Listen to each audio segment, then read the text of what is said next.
Hi guys, உங்க எல்லாருக்கும் வணக்கம். இந்த மரத்து பேரு மஞ்சள் கொன்றை மரம். இந்த மரத்தை எங்க மாமாவோட பேத்தி கவி பெருநித்தா அவங்க பிறந்தநாள் நினைவா 28/9/2022 அன்னைக்கு இரவு 11 மணிக்கு நானும் என் மச்சானும் சேர்ந்து எங்க கையாலே நடவு பண்ணி முடிச்சிட்டோம். ஏற்கனவே மரத்தை சுத்தி இருந்த வட்டப்பாத்தி களைச்செடிகள்லாம் நிறைய முளைச்சு மறைஞ்சு கிடக்கு.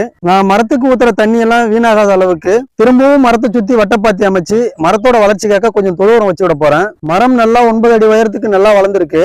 இந்த பருவத்துல மரத்தோட நுனியை ஒரு 1 அடி 2 அடி அளவுக்கு கட் பண்ணி விட்டா போதும். அந்த இடத்துல இருந்து புதிய கிளைகள் நிறைய உருவாகி மரம் அடர்த்தியா வளரும். மரம் அடர்த்தியா வளர்வதால நமக்கு தேவையான நிழலும் கிடைச்சிடும். அப்படியே பறவைகள் வந்து தங்குவதற்கு நல்ல சூழலாகவும் இருக்கும். அப்புறம் முக்கியமா உங்கள் எல்லோருடைய புரிதலுக்கும் என்னோட மனமார்ந்த நன்றியை தெரிவிச்சுக்கிறேன். என் மேல நீங்க வச்ச நம்பிக்கை என்னைக்கும் வீண் போகாது. அதை நான் போக விட மாட்டேன். உங்களோட கமெண்ட்ஸ் எல்லாத்தையும் நான் படிச்சுட்டேன். அதுக்கு நானும் சில விளக்கங்களை உங்களுக்கு கொடுத்துருக்கேன். ஆனா அது பத்தாது. இன்னும் நிறைய விஷயங்கள் இருக்கு. கண்டிப்பா உங்க எல்லாருக்கும் நான் தெரியப்படுத்திட்டு தான் போவேன். ஓகே கைஸ், திரும்பவும் அடுத்த வீடியோவில் இதே ரோட்ல வேற ஒரு மரத்தோட சந்திக்கலாம்.